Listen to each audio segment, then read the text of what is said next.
Thanks for staying with us. We are staying in Africa, where a convoy carrying food aid has arrived the Sudanese capital, Khartoum, for the first time since civil war erupted in April 2023.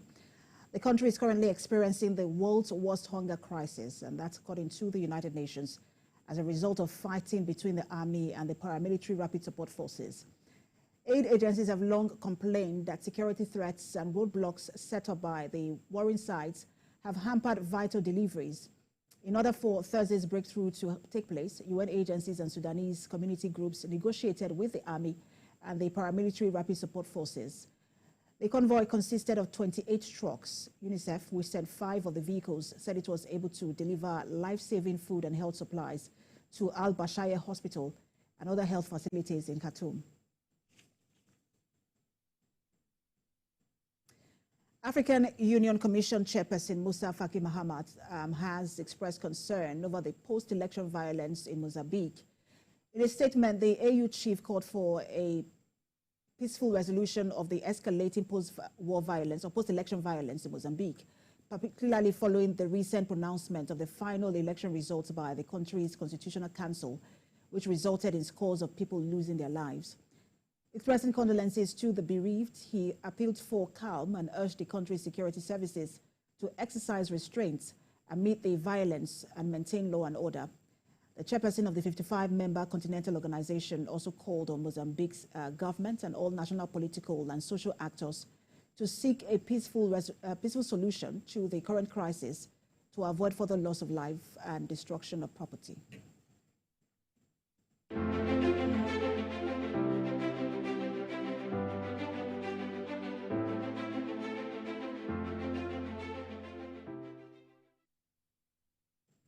And now to the Middle East, where at least 6 people have been killed and 40 wounded in Israeli attacks on Yemen. The country's health ministry announced in a statement. The WHO chief, Tedros Adhanom Ghebreyesus, says Israeli attack hit Sana'a airport just as he and the WHO teams were leaving the capital. We have more details in this report. 5 journalists have been killed in an Israeli airstrike early on Thursday. Their vehicle was parked outside the Al-Hadar hospital when it was hit. Ayman Al-Jidi, Faisal Abu Kusman, Mohammed Lada, Ibrahim Sheikh Ali, and Fadia Suna were all sleeping in the vehicle when the strike hit. The Israeli Air Force later confirmed that it attacked a vehicle containing a squad of terrorists from the Palestinian Islamic Jihad in the Nusayrat area. Israel's national security minister visited Jerusalem's Al-Aqsa Mosque compound, causing angry reactions from the Palestinian Authority and Jordan, accusing the far-right politician of a deliberate provocation. Israeli troops briefly detained a Lebanese citizen while on his way to work in the Majoun district in southern Lebanon. At least 10 Palestinians were killed and others injured in Gaza and Jabalia in northern Gaza. The Israeli army bombed a residential building in Al-Sabra area south of Gaza City, killing at least 8 people and injuring others. A 3-week-old baby girl named Sila died of hypothermia in a camp in Al-Mawasi near Khan Yunis on Wednesday. Sila was the 3rd baby to die due to the cold weather in Gaza's tent camps, doctors in the besieged enclave said, highlighting the harsh winter conditions that Gazans are facing. Israel swiftly refuted the accusation, saying it was Hamas that was creating new obstacles to an agreement. The president has urged Israeli leaders to use all their powers and means to secure a deal for the release of hostages still held in the Gaza Strip.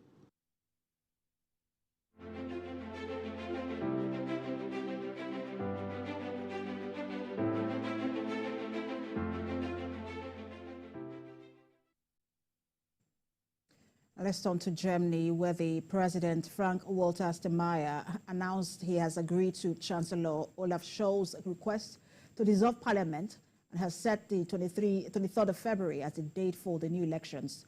Steinmeier was widely expected to adhere to the date pre-agreed upon by Germany's Social Democratic Party and the country's main opposition party, the Christian Democratic Union. The president's decision means that Germans will head to the polls in February, a date pulled forward significantly after the ruling coalition's government collapsed, causing Scholz to call an unsuccessful confidence vote on 16 December.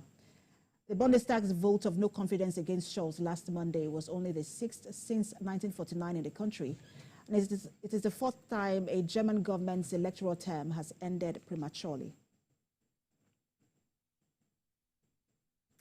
And now to Ecuador, where 4 children and adolescents aged 11 to 15 remain missing following a military operation in the southern part of the city. According to the police, the children's clothes were found and the Joint Command issued a brief statement. Outside the judicial complex, the parents of the missing children held a protest demanding answers.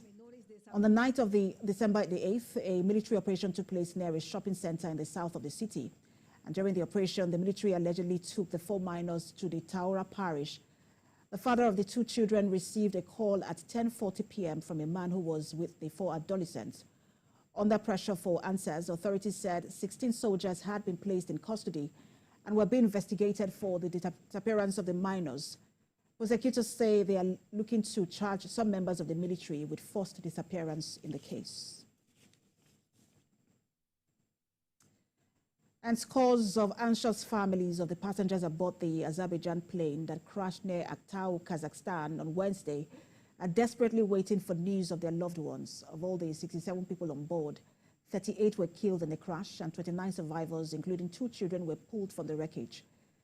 The Azerbaijan Airlines flight J28243 was traveling from the Azerbaijani capital Baku to the Russian city of Grozny before it made an emergency landing at Aktau Airport. According to Azerbaijan Airlines, among all the 67 people on board, 62 were passengers and 5 were crew members. Kazakh media reports show that the passengers on board include 37 citizens from Azerbaijan, 16 from Russia, 6 from Kazakhstan, and 3 from Kyrgyzstan.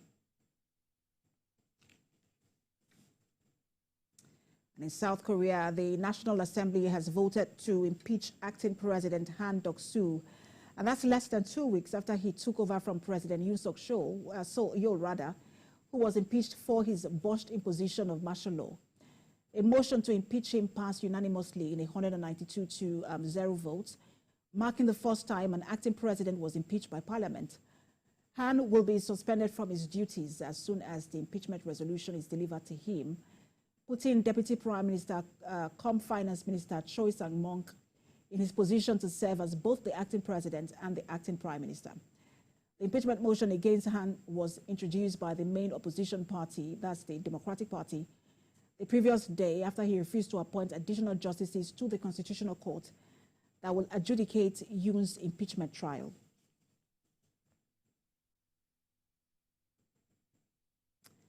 And now, days after Cyclone Chido barreled through Mayotte, transport to and from from France overseas territory, French overseas territory is gradually picking back up, enabling some residents to be repatriated. Sea links between Mayotte and the Comoros have reopened, enabling some 500 undocumented Comorians to be repatriated. Since Chido hit, around 3,000 people have managed to leave the island, which is running low on basic supplies in the aftermath of the cyclone. According to locals, many are facing shortages of water and electricity. Some are living in makeshift shelters after their homes were destroyed by the winds. The European Commission is granting emergency aid to support those affected by the cyclone in Mozambique.